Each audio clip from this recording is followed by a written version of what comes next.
Hey Woodturners, I'm Captain Eddie Castellan. Welcome to my shop. I gotta start off by saying it's Christmas Eve 2015. You just getting this one? Hey, alright.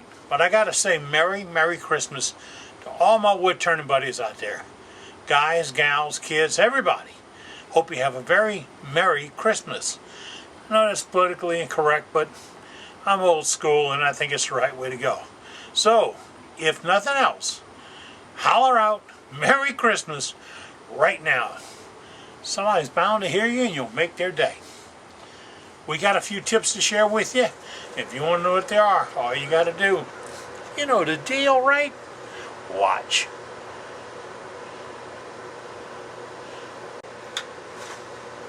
As I mentioned, it's Christmas Eve, and I got to playing with a few things this morning and decided to polish up a couple of pieces. And then I got to thinking about the phone calls and emails I get on a fairly regular basis, and I welcome them. Just give me a call and we can talk.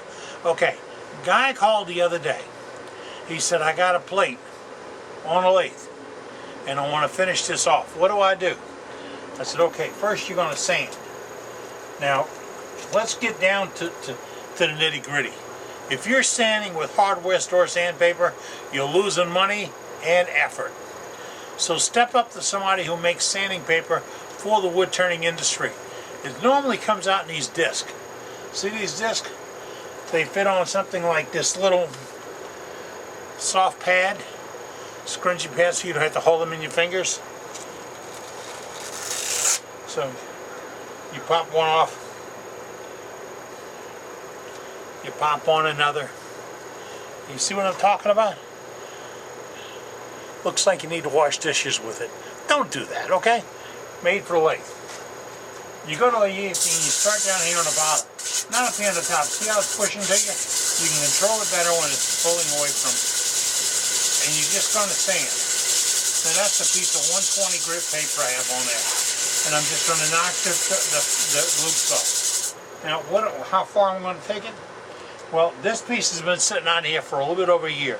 Remember I had that 1 year vacation? I'm going to knock it down to where it's smooth all the way across, and I have all these ridges that came out. The ridges were caused by tears. Tears were caused by me. When I did the last cuts on this, I probably used a tool that wasn't as sharp as it needed to be. And it didn't cut the way it needed to cut. Now, here's another one for you while we're talking. You don't turn wood by chopping the hell out of it. I mean, I haven't tried this, but I'm pretty sure I can get that axe out of the corner, put a pretty good corner on it, edge on it, and go ahead and knock this out. But I don't want to do that. I want to cut it to where it's just taking little wispies. That's a technical term now. Wispies of sandpaper, cutting off. Why? Because those are finely cut and they're finely massaged, and I don't have to apply a lot of pressure to this plate to get them to come to shape up.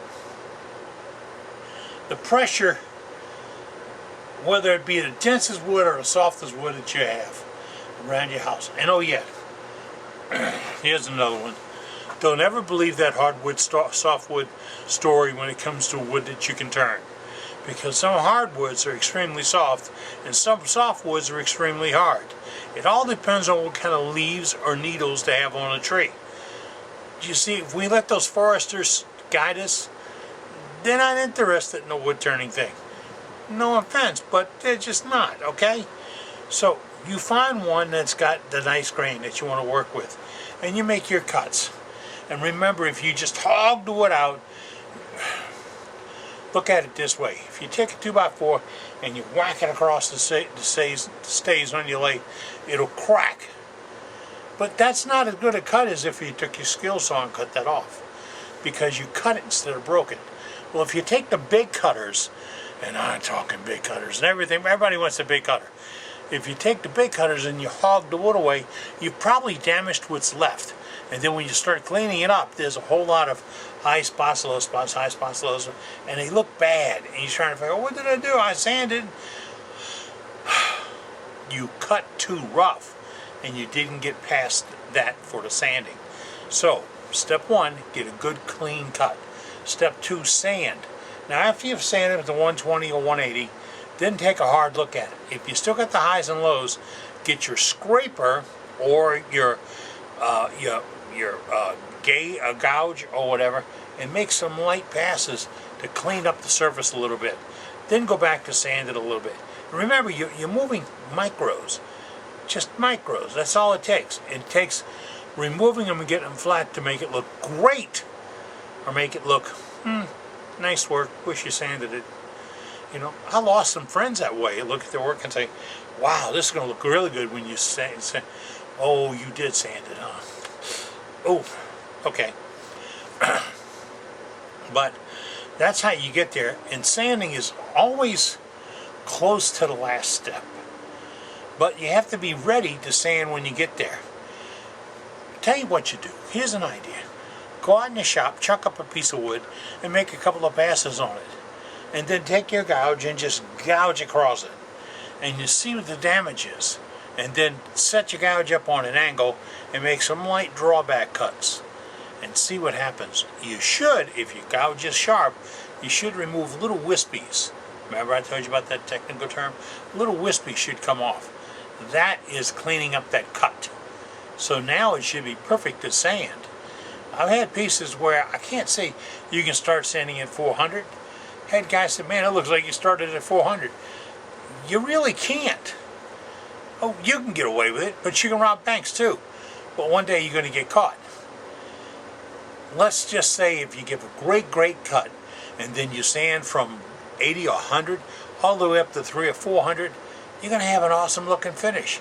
It's going to have some reflectance to it, some chatoyance. Chatoyance is another technical thing. It means the grain looks like it moves. When you move it in front of you, it looks like the depth changes. That's all in high quality finishing. It can happen in low quality wood with a high quality finish. High quality finish now. I don't mean you take that can of stuff I got down the street up you don't take that can and put it on and say, well, I put a high quality finish on it. Did you finish the wood before you put the finish on? Did you sand it adequately, get it clean, get all the light spots and low spots in and out of it, and you look at some pieces you've got that you've done in the past and say, wow, I got that dull spot here and there, but that's in the wood. Nah, it's really not in the wood, it's in the wood treatment. If you abuse the wood, that's how it looks. It's like, find the biggest guy in your neighborhood and punch him one time, and you'll see a bruise. He's going to hit you back and bruise you a whole lot more. That's the result of the bruise. Did that make sense? Don't go hit the guy if you didn't, okay? Now, we got it down to where we're sanded. Another message came in and said, I want to finish it. I learned in high school in tech class that you can finish it with steel wool. You see that stuff? It comes in all kinds of sizes. Single, double, triple, quadruple lot, all that stuff, and all these. It's important that you pay attention to those numbers. Why? Because you want to make sure you don't bring any of them to your lathe. No. Why? This is woven steel wool. It's not what got picked up on the floor. This was made at the plant specifically for cutting action. Wasn't made to go on this lathe. Now, I thought about getting up here and showing you what would happen if I stuck it in there and let it go. Here's the problem. I couldn't come up with a holder that would hold it to be fair.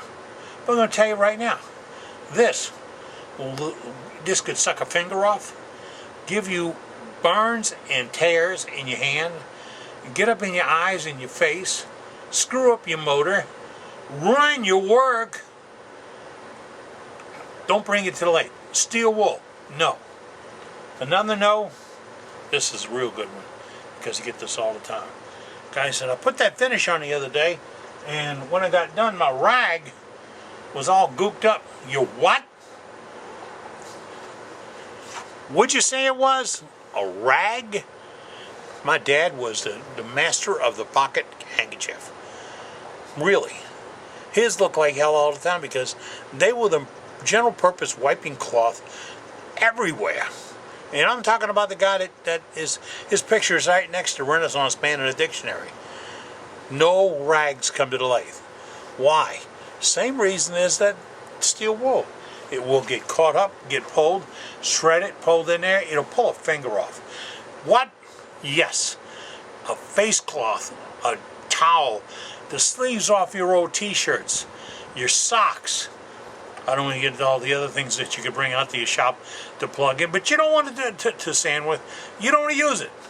Here it is. This is my $1 million idea. Let me reach up here and get to it. I got a whole roll of them. Yeah, it's my $1 million idea for finishing. It's a paper towel. I get them at Sam's, of all places. Yeah, this is that half size or whatever, but it's a paper towel. This will do everything that rag will do, except pull your fingers off, except burn your piece, except shred. It'll do everything else that you want to get out of a rag. So when you're doing that finishing, this paper towel is one of the most important things you'll have. I also use a whole lot of toilet paper. Here it is right above me. Toilet paper is what I put CA glue on with when I do a finish. Why? Let's talk about cheap. It's like 1/8 of a cent for a sheet. I could take this, make a little pad out of it, put 1 drop of CA and make a pass across a finished piece. If you haven't seen that CA finish done, watch the video twice. The first time you're going to come up with some shortcuts. The second time you realize why I did every single step and why there are no shortcuts. But toilet paper works really good. I can get this at Sam's or at the dollar store. Got rolls up there that I bought at the dollar store years ago. Guess it's out of date. Probably wouldn't want to use it for the other part. No. Okay, now, we talk about that. Oh, another thing. The OB Shine Juice. A good buddy of mine, OB Lacoste out of Lafayette, Louisiana. He's up in heaven doing some lathe work right now. And I know he did that because he was a good man, and that's where good men go. But OB showed us how to make this juice. OB Shine Juice. It's easy. It is 1/3, 1/3, and 1/3. That's what you did. 1/3, 1/3, 1/3. Guy called me today. I got 3/5 of this and 2/5 of that and all that. No, I want singles. This is number one. Boiled linseed oil. Don't boil it yourself. Buy the product called boiled linseed oil. It's in the paint department. Next is clear shellac. Now, if it says white tinted, don't get it. It's going to come out white. It's got color paint and all that stuff to help you hide cracks in the walls. You don't want that. You want shellac. Clear or white shellac. I think it's a 4-pound cut, but if you get the can from Zinsser, it's all pre-done.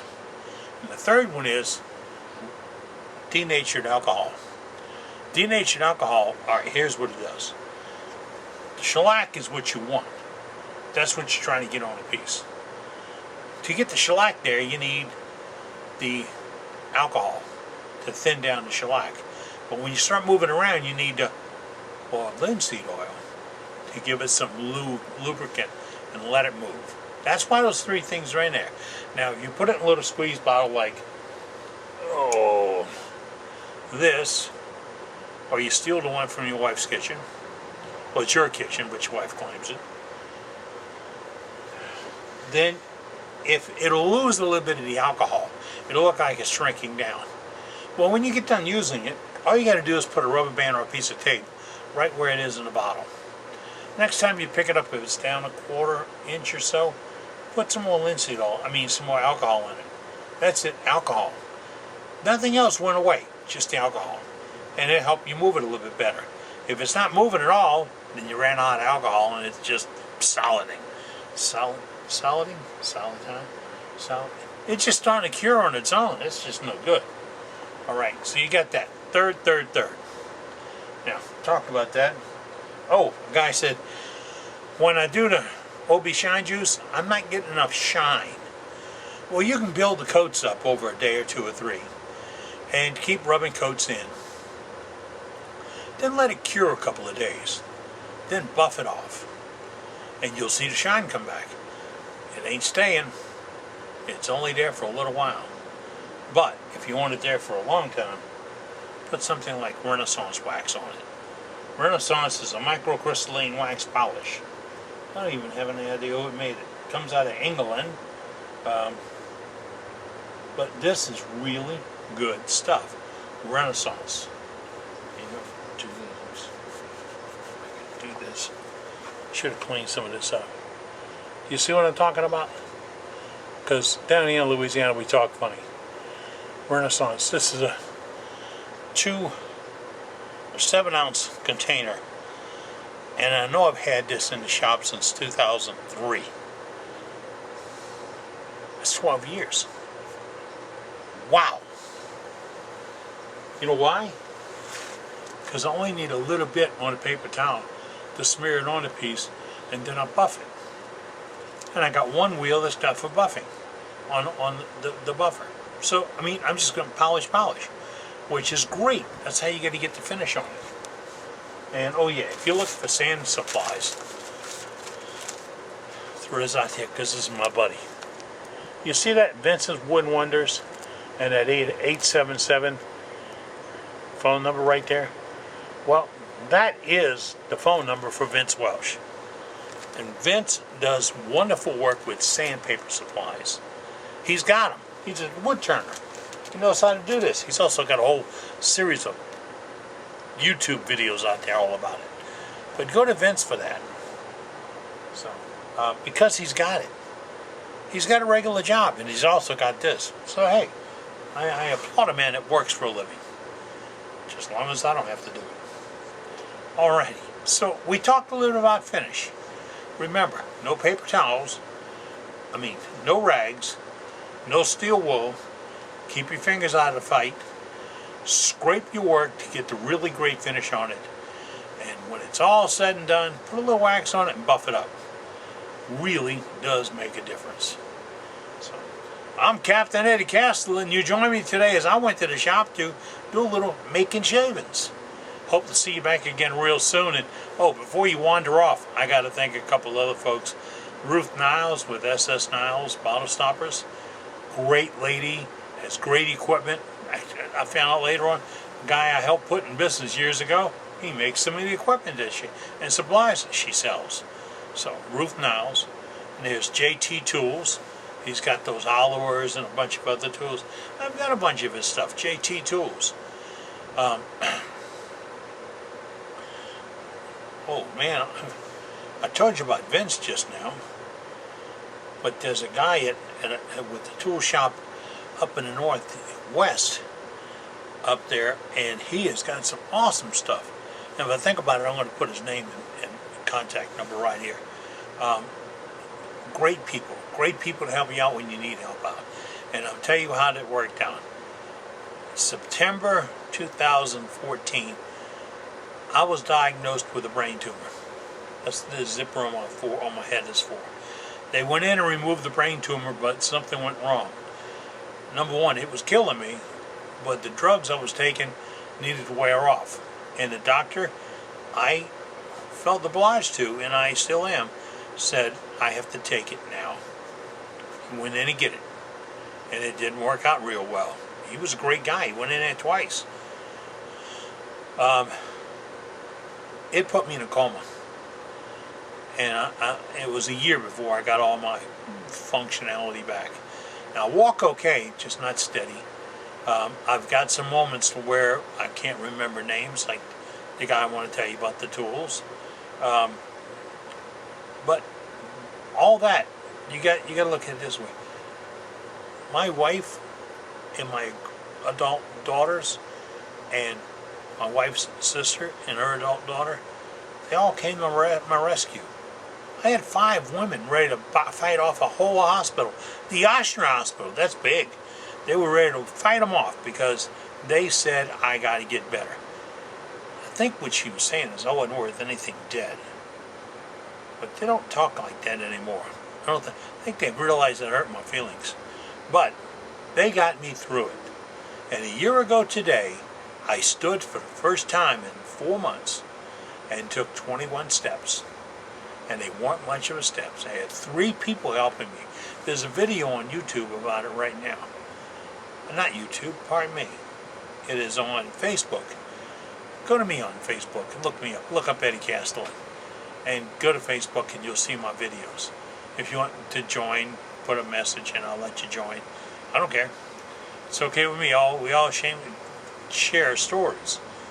But all those people helped me, including those sponsors I told you about earlier, because my wife was still trying to keep my business going and she needed help. And she got it. And I got to thank them all for helping her out. And also, I got to say thanks to you, because you stuck with us. We've had some problems. We run out of inventory. It takes another week or 2 to get them in. We're trying to fix that.